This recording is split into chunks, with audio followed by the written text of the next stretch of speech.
Pesinayining mumunang public hearing ning sangguniang panlungsod ning siyudad ning San Fernando kaugnay ning panukalang ordinansa ang mag-regulate at mag-institutionalize karang feeding programs, medical, surgical at dental missions king siyudad ning San Fernando.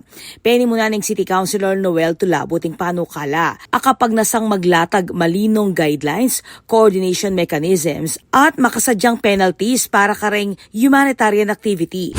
So finally, makagawa na king itang final draft na ning ordinance indicating all the suggestions and the opinions of kay pag-aralan milang masalese. Kutang kay farnisan milang another copy of it. Bangkanita nung atilang further suggestions, bangkanita po. Sakali, maging mapinuya po at friendly po karetang kay katamong donors ang po karetang mag-mission o outreach kay Ciudad San Fernando. Agpangkang tulabot, maulagang asigurado na rin charity efforts, ligtas, masalese at well-coordinated la king LGU bang mas epektibo ing pamanyaw lakwas na kareng residenteng ating documented nutritional needs.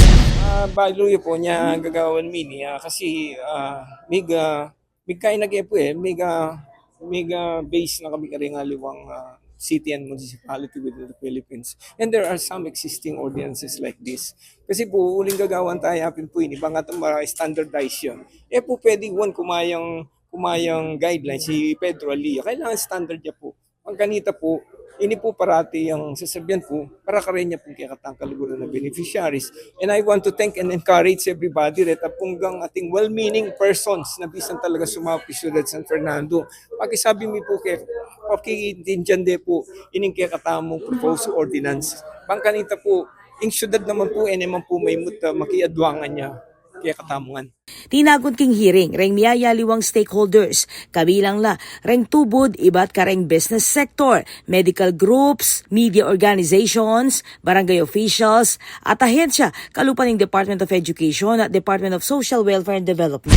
Kung sabi Beto Fernandino, tungkol po kayo, sabi na, Diyos ko naman rugo, huwag pasakitan day magkawang gawa kay siyudad ng San Fernando. Nung makanya ning malyari, alangang subaho, gawang feeding programs, medical mission, dental mission, in siyudad ng San Fernando. Siguro kaya pong punto itatao. Kanya, pagkaradaman kayo po'y doktor, sabihan daw po rin aluwatang kaya bekin. Personally po ako, kung todo gagawa tamong ordinansa, maging restricted dia at maging bureaucratic dia. Hanggang nagawa tao po, lunto. Kasi alayang puwerta yung ordinansa, nung alayang restrictions, ang po nung alayang dito ka proseso. Siguro po hindi katamong issue, gagagawa tamo yan, itamburin ng malyaring doktor. Siguro po yung kailangan mo po administrative or executive guidance or rules, guidelines. E na po kailangan ng ordinansa na medyo mag-nervous sila, makatakutan la, then bisang sumaw kay Ciudad San Fernando. Kasi po, basan daw po rin legal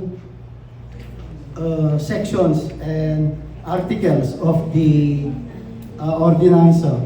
Wala kong mag-nervous lang. In fact, kung nung bibilang penalties kareng sasaw king siyudad, then bang opisyalis na ning siyudad at inlari na accountability ng ating malyari.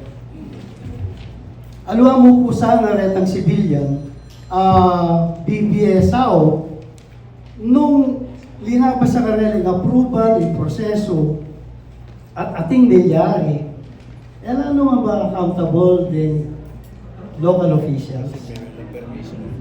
So, para po, restrictive na talaga hanggang nanggawan tao.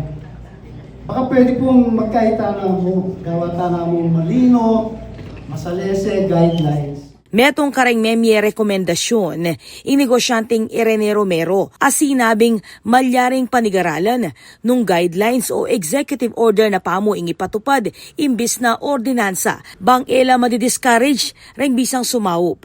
Api sabyan mo naman king hearing in permit requirement, coordination protocols at posibleng penalties kaya bing kulay dareng pilang participants para king mas malinong proseso at alignment king national policies. Manatili namang under deliberation ing panukala kabang asahan la pa rin tutuki pang hearing at pamagsumiting position papers by iti pinala aproban. Ako po, Patricia Mamangon para king News Force Pampanga. Balitang tutuking Balen, susuyo.